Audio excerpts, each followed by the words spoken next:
People remain fascinated because we know so little about the place. It turns out that there were a number of false starts. Have you ever wondered about the unexplained? The things that defy logic and science? Join us as we delve into some of the most fascinating mysteries that have captivated humanity for centuries. From eerie disappearances to enigmatic creatures, we'll explore tales that have sparked countless theories and investigations. The mystery of Joseph Woods Jr. On July 8, 1999, Joseph Woods, a 34-year-old editor for the New Press, vanished shortly before attending the Unity 99 conference in Seattle, Washington. Initially, his co-workers assumed he simply took a day off, but the truth was far more enigmatic. While hiking on Mount Rainier, Joseph seemingly disappeared from a well-trafficked trail, having been seen just moments before by another hiker. Born in Bristol, England, and raised in New York City, Joseph graduated with honors from Yale University. After working at The Village Voice, he became an editor at the New Press and was invited to the Unity 99 conference, which attracted over 8,000 minority journalists. Upon arriving at his hotel on July 7th, Joseph had dinner with friends and shared his plans to hike Mount Rainier for some relaxation. The following day, he rented a car and entered the park at 12:29 p.m. Eyewitnesses later confirmed seeing him leave his vehicle and head towards Mildred Point. This trail was considered safe and straightforward, making it all the more perplexing when he failed to return. The last confirmed sighting of Joseph was with Bruce Gand, a fellow hiker, who encountered him around 2 p.m. They discussed the trail conditions, and Bruce advised Joseph against continuing due to dangerous snow bridges. After that conversation, Joseph Woods vanished without a trace. Concerns escalated when Joseph missed the conference. His ex-girlfriend, Samini Sengupta, reported him missing after realizing he hadn't checked out of his hotel for 2 days. Investigators later found his abandoned car in the Longmire parking area, alongside a receipt confirming his presence in the park. Despite extensive search efforts covering a 10-square-mile area, no evidence of Joseph was discovered, leading investigators to suspect he may have fallen or encountered an accident. Bruce Gand returned to the park a week after Joseph's disappearance, prompting a renewed search effort. However, deteriorating conditions due to unexpected rainfall forced rescue teams to scale back their operations. Joseph's case raises many questions. Despite being an experienced outdoorsman and Eagle Scout, his disappearance from such a familiar area is baffling. The National Park Service speculated that he could have fallen into an unseen crevasse or snow bridge, though no evidence of such a scenario was ever found. Theories surrounding his disappearance continue to abound, ranging from accidental death to more supernatural explanations. Joseph Woods remains missing, serving as a haunting reminder of the mysteries that can arise in the wilderness. The mystery of Blackbeard's treasure. Few figures in history have captured public imagination quite like Blackbeard, the notorious pirate who terrorized the seas in the early 18th century. Known for his fearsome appearance, complete with a thick black beard and a reputation for brutality, Blackbeard, whose real name was Edward Teach, became a legend in his own time. Among the many tales surrounding him, the mystery of his lost treasure remains one of the most enduring. Despite centuries of searching, the whereabouts of Blackbeard's legendary hoard continues to elude treasure hunters and historians alike, tantalizing them with the prospect of untold riches hidden somewhere along the eastern seaboard of the United States. Born around 1680 in Bristol, England, Blackbeard began his seafaring career as a privateer during the War of the Spanish Succession. Once the war concluded, many privateers turned to piracy, and Blackbeard was no exception. By 1716, he had become a pirate captain, commanding a fleet of ships and establishing a fearsome reputation. His flagship, the Queen Anne's Revenge, was a captured French vessel outfitted with 40 guns, making it one of the most formidable pirate ships of its time. Blackbeard's exploits were legendary. He and his crew roamed the Caribbean and the eastern coast of the American colonies, plundering ships and coastal settlements. His reputation for brutality was well earned, and he cultivated a terrifying image by tying slow-burning fuses into his beard to emit smoke during battle. giving him a demonic appearance.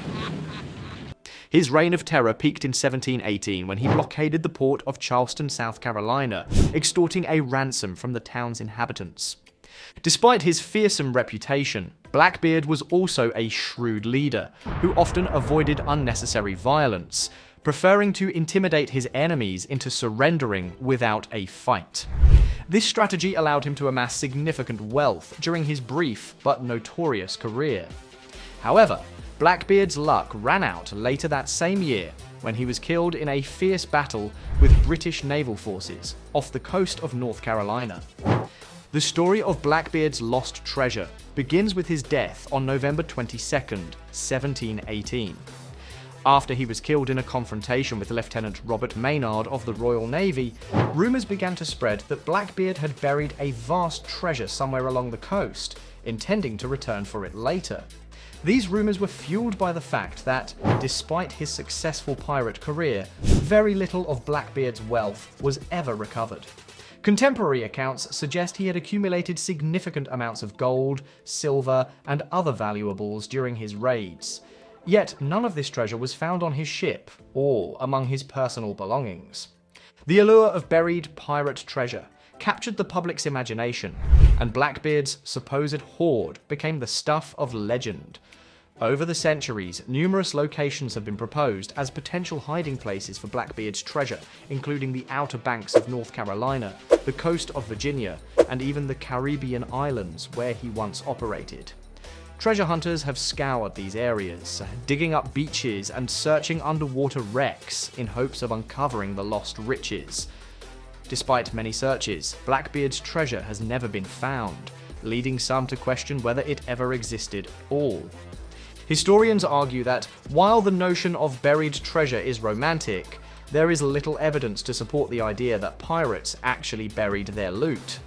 Most pirate treasures were likely spent or traded soon after they were acquired, rather than hidden away for future retrieval. Nevertheless, the mystery of Blackbeard's lost treasure persists, fueled by occasional discoveries of pirate artifacts and shipwrecks. In 1996, the wreck of the Queen Anne's Revenge was discovered off the coast of North Carolina, yielding a trove of historical artifacts, including cannons, weapons, and personal items belonging to Blackbeard and his crew. While no treasure was found at the site, the discovery reignited interest in the search for Blackbeard's lost wealth. Some treasure hunters believe that clues to Blackbeard's treasure may lie in old maps, journals, or letters from the period. Others suggest the treasure could be hidden in locations that have yet to be thoroughly explored, such as remote islands or underwater caves. Advances in technology, including sonar and underwater drones, have made it possible to search previously inaccessible areas, offering hope to those who continue the hunt. Theories about the location of Blackbeard's treasure are as varied as they are intriguing. Some believe he buried his loot on Ocracoke Island, a small barrier island off the coast of North Carolina, where he was known to have spent time. Others propose that the treasure could be hidden in the swamps of Virginia or South Carolina, areas that would have provided ideal hiding spots for a pirate on the run. One popular theory suggests that Blackbeard may have concealed his treasure on an uninhabited Caribbean island, making it easy to access by ship and difficult for authorities to search. Another theory posits that Blackbeard's treasure is not a physical cache of gold and silver, of documents, maps, or other valuable information that could have secured more wealth or power. This theory suggests that the true value of Blackbeard's treasure lies not in its material worth, but in the secrets it holds. As the search for Blackbeard's treasure continues, the allure of the pirate's legend remains strong, captivating the imaginations of treasure hunters and history enthusiasts alike. Lost giants of Ecuador. In 2012, an incredible discovery was made deep in the jungles of Ecuador. The remnants of a massive structure measuring 260 feet in both height and width. This site was named the Lost City of Giants by author and researcher Bruce Fenton, inspired by the oversized tools found nearby and local legends about giant humans who once lived in the area. The discovery of these large tools and stories about a race of giants has fascinated scientists and historians alike. The sheer size of the structure's features includes a wall inclined at a 60 degrees angle with a flat top, suggesting it might have been part of a larger architectural project. Observations made by Mr. Duvanel during an expedition revealed what looked like a paved wall or ancient road. The precise alignment of many stones with their sharp edges and signs of human craftsmanship indicates that they were deliberately shaped. Among the findings were enormous stones with perfectly circular holes, challenging the idea that the structure was a natural formation. As the investigation continued, it became clear that this discovery was even more significant than first thought. Some researchers believe the structure might be the burial site of Atahualpa, the last ruler of the Inca Empire. Captured by the Spanish, he was believed to be buried with a massive fortune in gold collected by his followers in an attempt to secure his freedom. The search for Atahualpa's tomb and its treasures has intrigued historians and treasure hunters around the world, leading to many expeditions, though none have succeeded so far. Bruce Fenton has a different theory, suggesting that the site could be much older than the Inca era and linked to an unknown pre-Inca civilization. His argument is supported by the discovery of about 30 basic tools at the site and signs of erosion on the large stone blocks, leading him to propose that the site was built much earlier than previously thought. Ecuadorian authorities have been informed about the discovery, and a team of archaeologists and paleontologists is expected to carry out an official expedition. However, the challenging conditions make this difficult. The journey through the dense jungle takes about 8 hours and involves dangers like attacks from African bees. Despite these obstacles, efforts are underway to explore the area further and uncover its historical and scientific importance.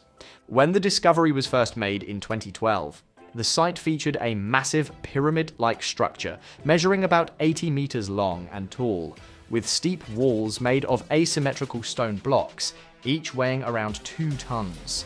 The walls were made from hundreds of these blocks, showcasing advanced craftsmanship and engineering. An elevated area within the site is thought to have been used as a ceremonial or sacrificial platform by priests. Many stone and pottery artifacts found in the area resemble tools used for mining or refining metal ore. The architectural style and the nature of these objects suggest they may belong to a mysterious pre-Inca civilization, which requires further investigation to confirm. Fenton's findings indicate that some tools found at the site would be hard for an average-sized person to use. This has led him to speculate that the site could be linked to the legendary Lost Cities of the Giants, a prominent theme in local Ecuadorian folklore related to the Amazon region. These sites are considered intimidating by local tribes today, as they are believed to be protected by spiritual forces. Local legends tell of giant humans living in ancient cities, and giant skeletal remains have been discovered in caves throughout Ecuador, lending credibility to these tales. Historically, this region has been a major meeting point for various tribes, attracting groups from as far away as Brazil due to its perceived energy. The research team has found several large hills near the confirmed pyramid site, each matching the pyramid in size. If these hills turn out to be undiscovered pyramids, it could suggest the existence of a large city with a complex of pyramids, drastically changing our understanding of the region's history and archaeology. A diverse group of specialists in ancient structures and pyramid technologies is preparing expeditions to the site to map it out and create a documentary showcasing its remarkable features. During their investigations, they uncovered carefully cut stone blocks with smooth surfaces, and a weathered wall showed a different erosion pattern.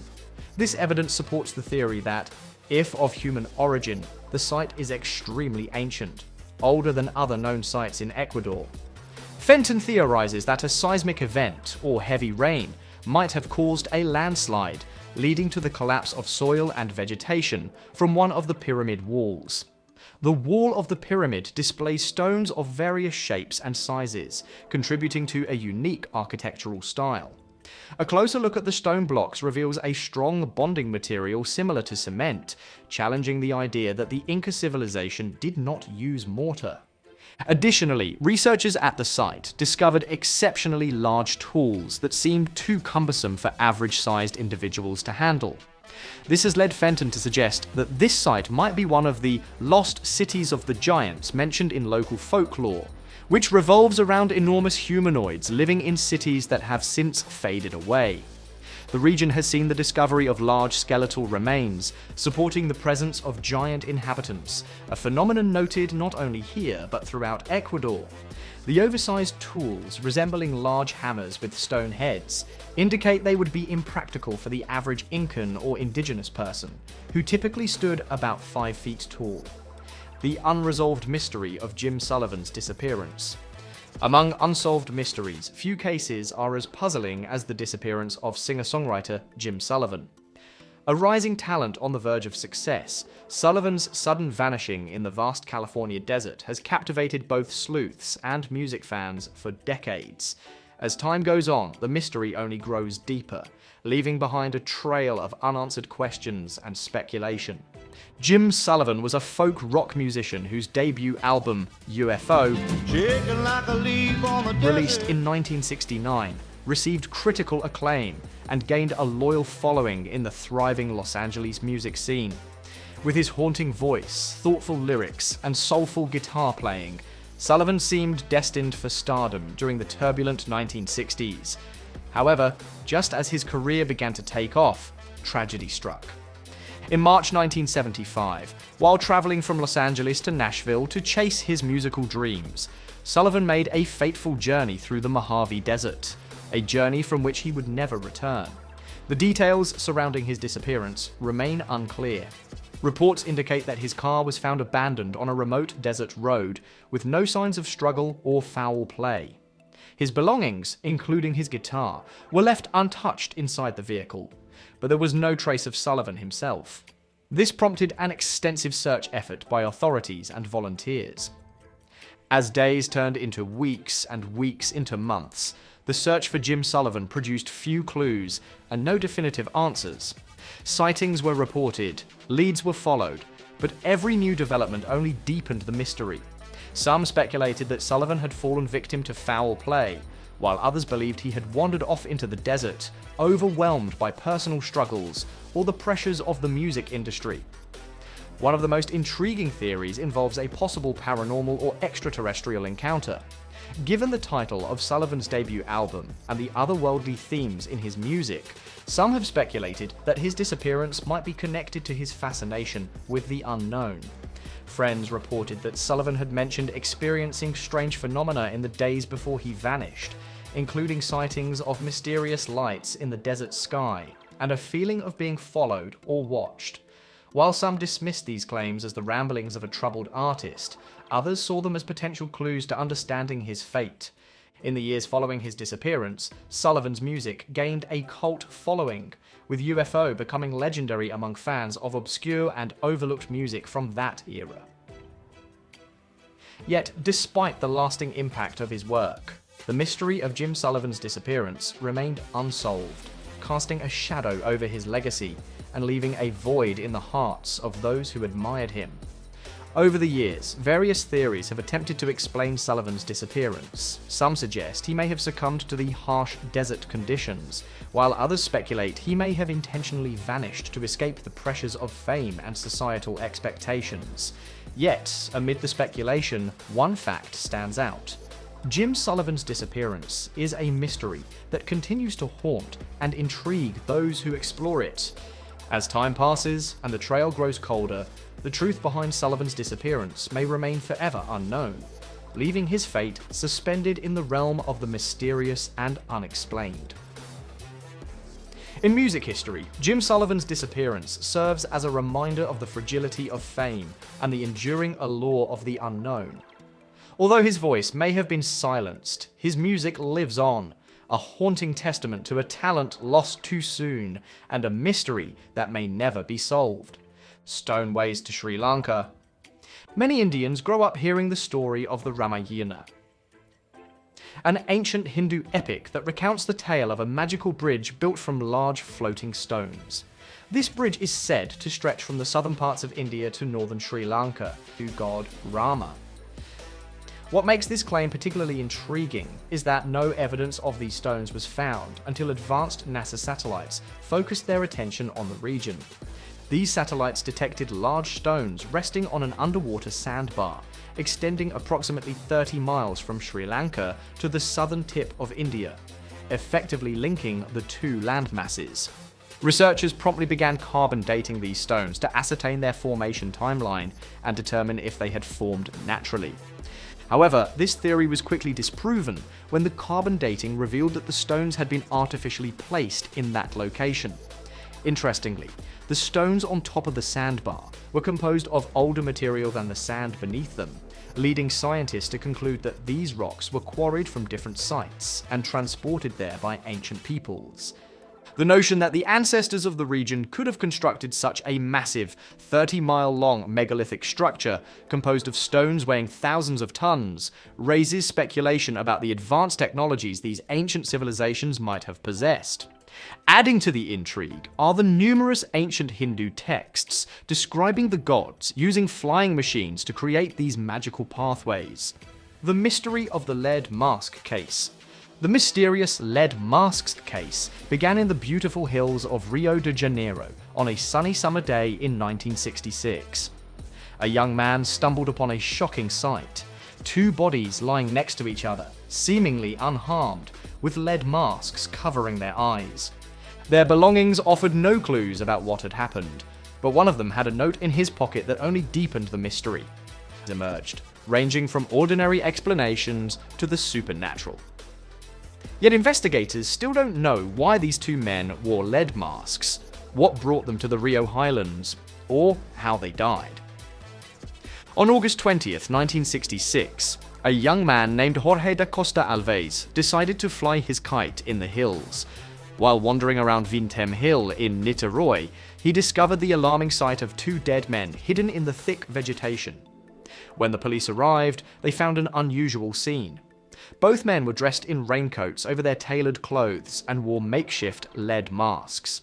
Nearby, there was an empty water bottle, some towels, and a small amount of cash. The most puzzling clue was a note in one of the men's pockets, which read, 1630, be at agreed place. 1830, swallow capsules after effect protect metals, wait for mask signal. Thus, the lead masks case began. While the police gathered more information in the following days, each piece of evidence raised more questions. They identified the men as Manuel Pereira da Cruz, 32, and Miguel José Viana, 34. Both married electronics technicians from Campos dos Goytacazes, about 175 miles northeast of Niterói. With their identities confirmed, authorities worked to trace their movements. They found out that on the morning of August 17th, Pereira da Cruz and Viana told their families they were going to Sao Paulo to buy equipment and a vehicle. Instead, they took a bus to Niterói. After arriving at 4 p.m., they made several stops, including a nearby department store, where they bought identical raincoats, and a bar where they purchased a bottle of mineral water. Notably, they kept the receipt, suggesting they planned to return the empty bottle for a refund. However, something seemed off to those who saw them. The bartender who served them noticed that Viana appeared anxious and kept checking his watch. Shortly after, the case became a mystery. Manuel Pereira da Cruz and Miguel José Viana were last seen heading into the nearby hills around 3:15 p.m. 3 days later, their bodies were discovered. No. Today, we still don't know exactly what happened in the hills of Rio de Janeiro that strange August. Due to their advanced state of decomposition, the bodies offered little information for toxicology tests. Yet, theories have emerged over the years. Investigators learned that Pereira da Cruz and Viana were not just technicians.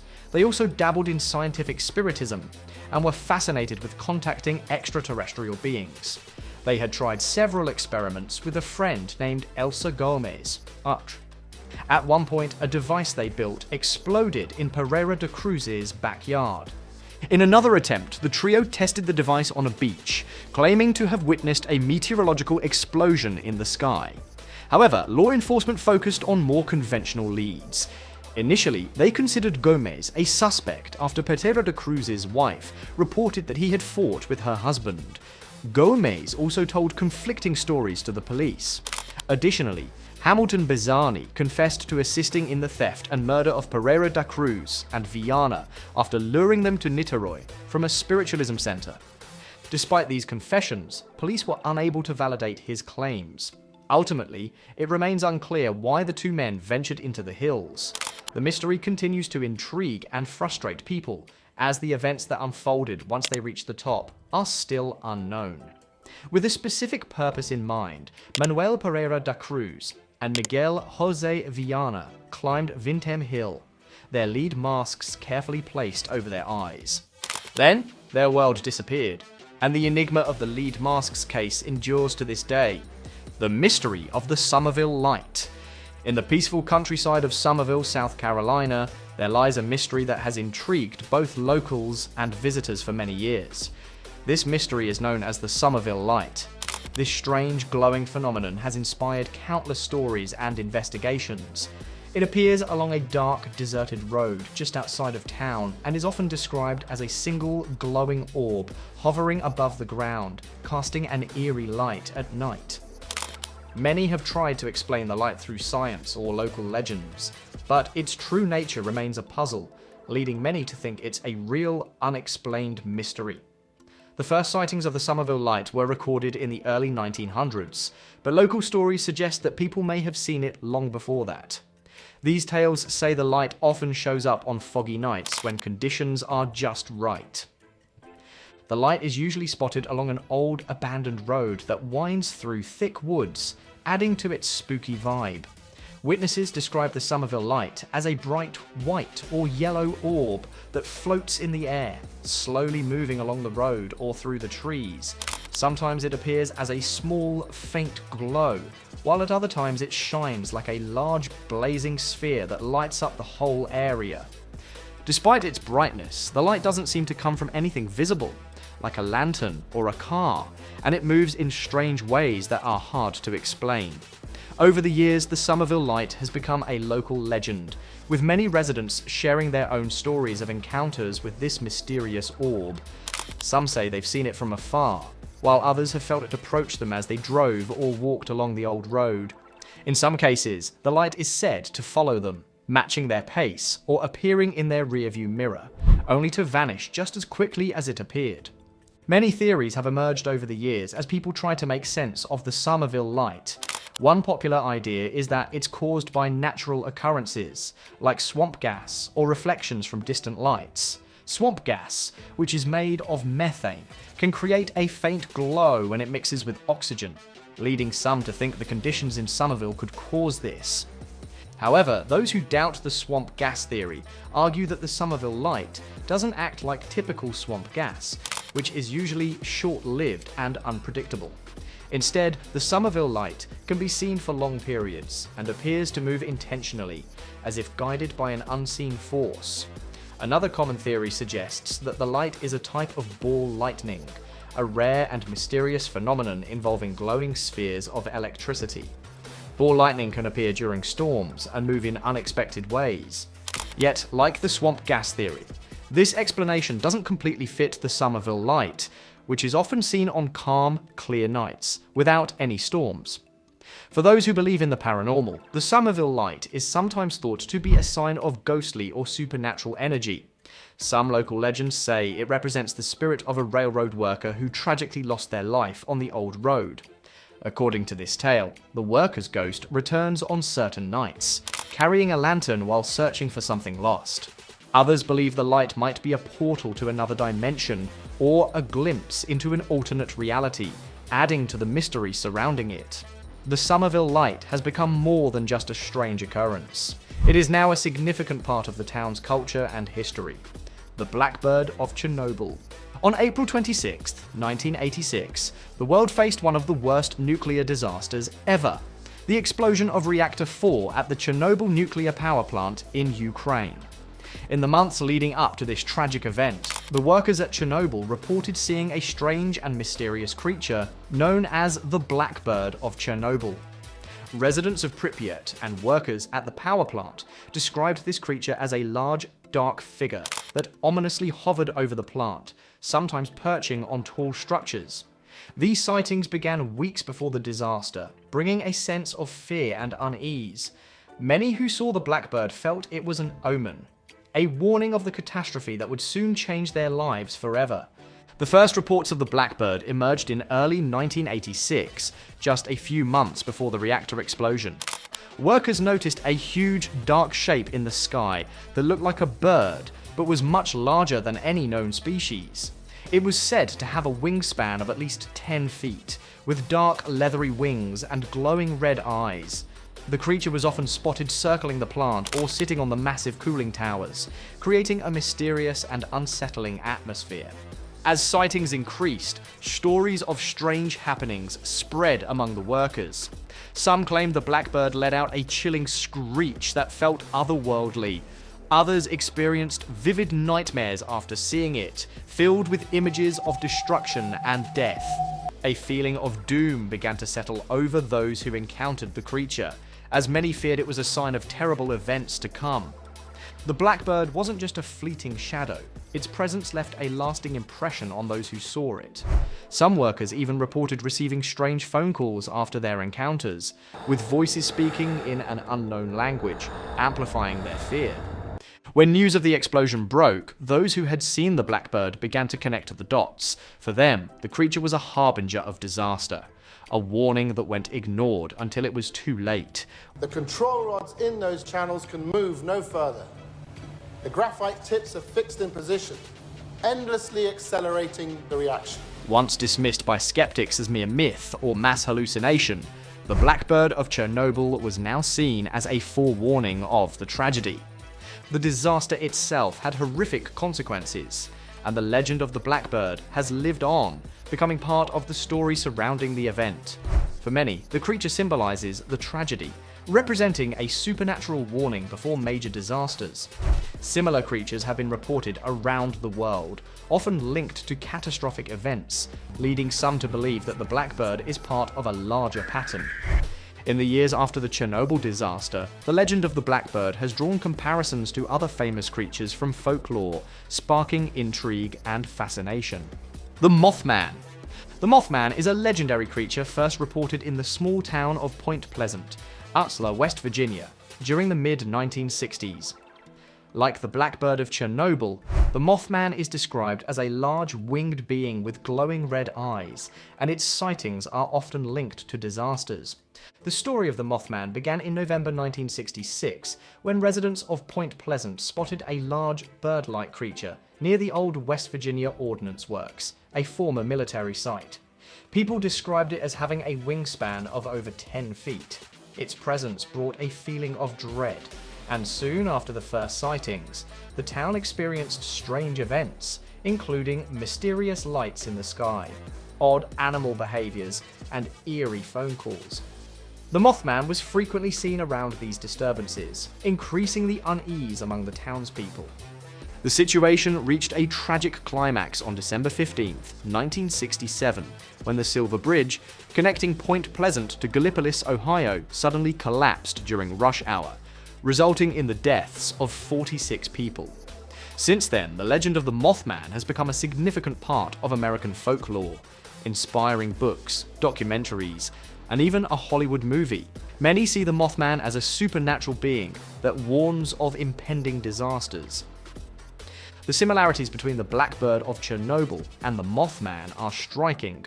Both are described as large winged creatures with glowing red eyes associated with feelings of fear and disaster.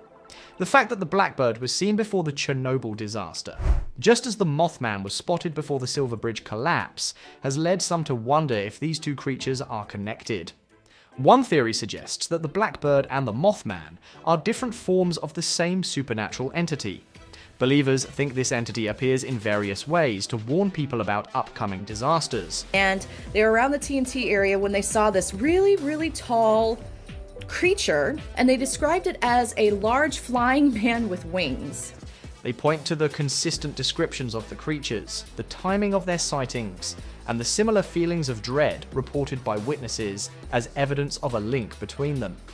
Some researchers propose that the blackbird of Chernobyl and the Mothman are part of a larger phenomenon involving creatures that appear before major disasters.